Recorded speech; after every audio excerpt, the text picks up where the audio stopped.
to a guided practice of the evolutionary Namaskar. What is that?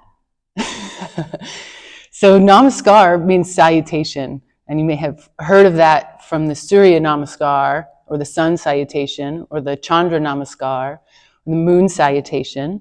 And they all just have a little bit of a different pacing and a different flavor. One is more heating and active and solar based, like the sun, cool. One is more cooling and lunar, like the moon. And this one is based on your development or your evolution or evolutionary theory. And that kind of has two parts that inform it. One, that in the womb, you grew and developed from the head down. And then when you came out and you're like, oh world, the first thing that you did was try to find a source of food, breathe and try to find a source of food. And then the development started from your head, and you started lifting your head and looking around and trying to see where your caregivers are and move towards them, mostly with your mouth. And that's the beginning of how our bodies develop. And this is not like some people, this is all the people grow and develop that way. And so that is how our motor programming gets developed. So from the movements of the head, we start to be able to stabilize the head. And the cervical spine, although it needs to be mobile, first has to be stable. So this is your very beginning core development. The diaphragm moving, being able to breathe and feed, and then also start to stabilize your head as your caregivers are carrying you, hopefully, if they're good caregivers. And you're starting to learn to stabilize that head, and that is your deep core.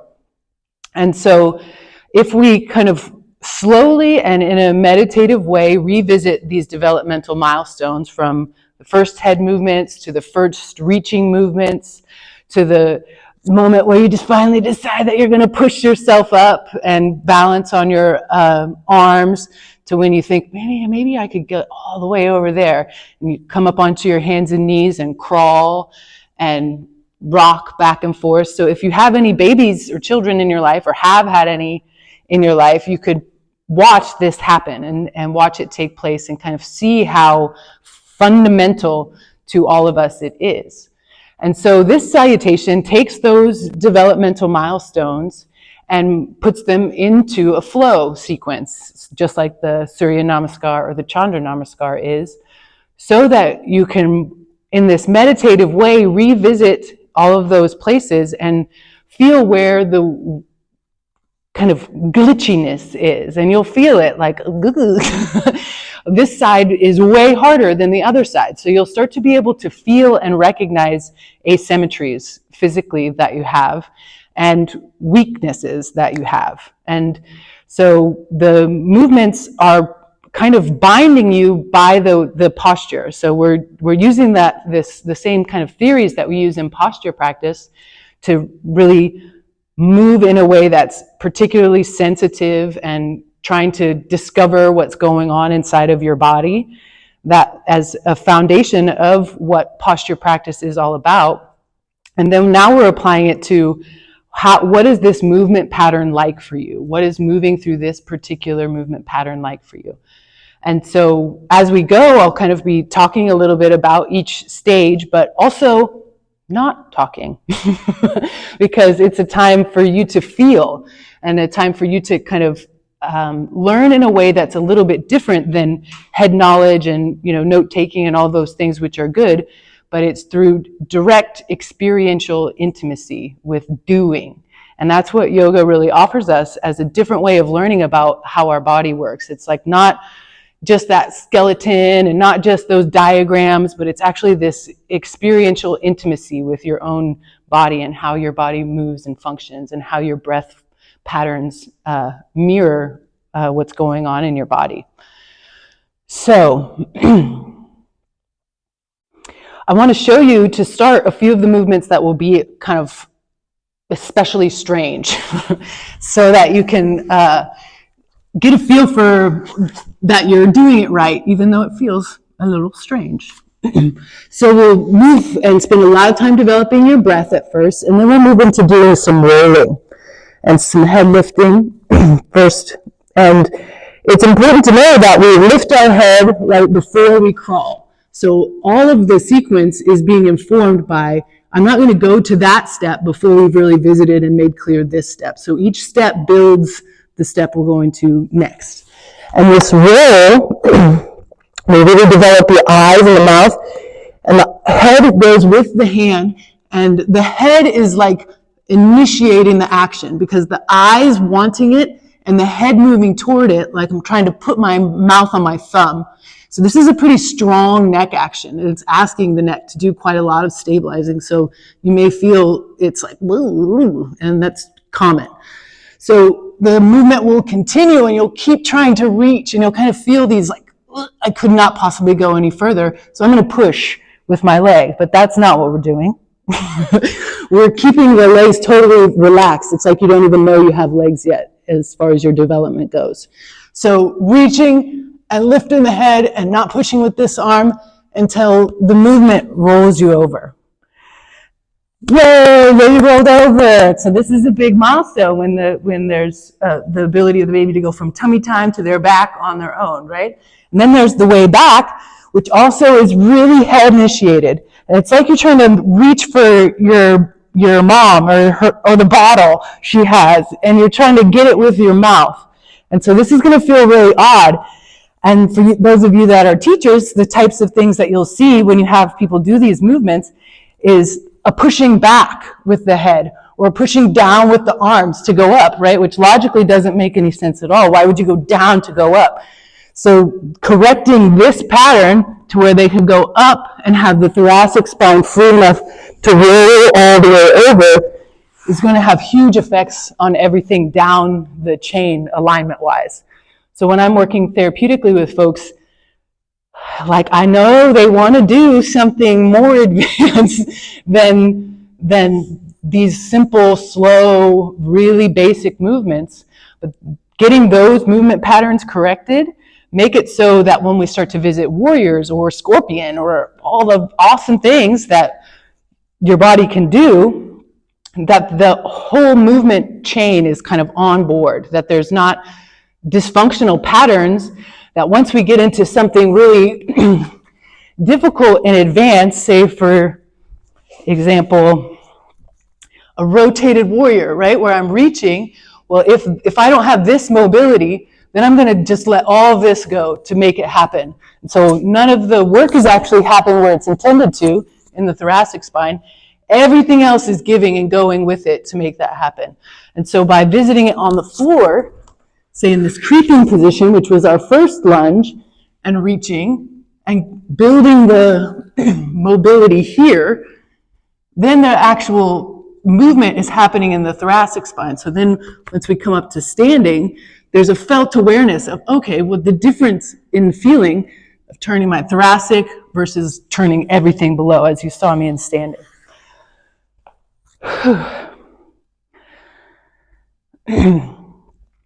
Cool. So that's kind of the anatomical or the biomechanical part of why this sequence is what it is and kind of the intention behind it and how it got developed. The other part of it is that I'll be sort of presenting it as though it's this process of rebirth for you. So once we get into the class, I'm going to really work hard not to give a lot of physical instructions or talk a whole lot. I'm just going to give you the actions to take in your body. Shut up. So that you can feel in your body what that's like. And this idea of making it a rebirth is that when we start flat on the ground, there's not like a preconceived notion of what it's like to be here. There's this total openness, just like you just came out of the womb and you're just still in your little incubator here. And you're going to start taking these movements in such a way where you can experience them like it's the first time, like you don't already know. And you don't have to know. And so anytime that you get into thinking like, oh, I wonder if my knee's in the right position, or is she going to come by here and, touch me, or, whatever could be going through your head. Every time that happens, you trade that thought for feeling and sensation over and over and over again, trading thought for feeling and direct experience, because the movements will be simple and they'll be slow and they'll be gentle and soft. And all those qualities will be what my tone presents and what my pacing presents, so that you can embody that kind of juicy newness of being fresh out of the womb. And then from, we'll say, a spiritual standpoint, this idea of going back to the beginning again and again and again, or cultivating beginner's mind, where you don't already know everything about yoga, and that's good and okay, but you know how to practice. You know how to hold your space and hold your attention in one space, which is a big part of what we're trying to cultivate in our yoga practice, so that you can learn through direct experience of your own body. And so we kind of want to learn yoga how we learn a lot of other things, but you can't learn it like that. You have to only learn it by just repetition and doing, and coming back to that idea of, I don't know. I wonder if I can feel. I wonder if I can stay curious for a whole 90 minutes and just feel what it's like in my body again and again. And every time I pop back into knowing, I can just be like, I'm doing that again. Let me come back into sensation. So all my cues will be inviting you into sensation and out of thought or mental constructs about what we're doing. Anybody have any questions? Sense enough? Okay. So as I showed you in the demo, there'll be lots of lateral movement. So we won't necessarily, we'll be kind of in the area of your mat. Your mat will be like your home base kind of, but don't let that limit you with the way that you're moving. If you want to spread out more, if you want to lose the mat at any point because it's getting tangled up in what we're doing, all of that is fine and good. But I've seen many a Stanley go down from a leg roll, so I just clear your way in preparation for that. Okay, so we'll start in this first position where your head is turning some kind of way, your legs are back behind you, and your arms are in goal post.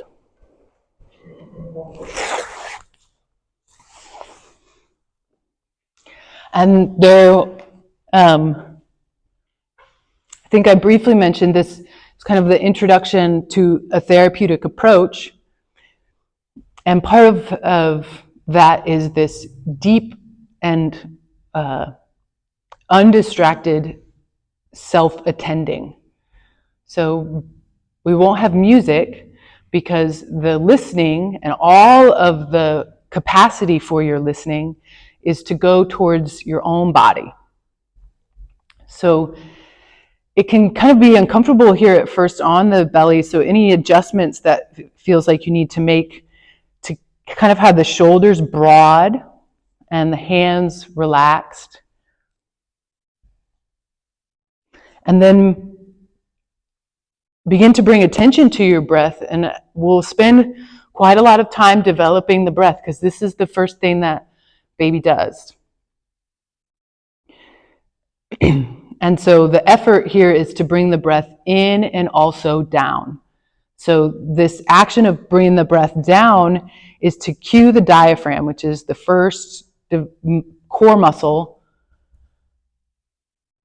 to move as far down as we can. And there's an ability to retrain the diaphragm and a pattern to the diaphragm, just like everything else. So as you breathe here, you're sort of just listening for the pattern through sensation.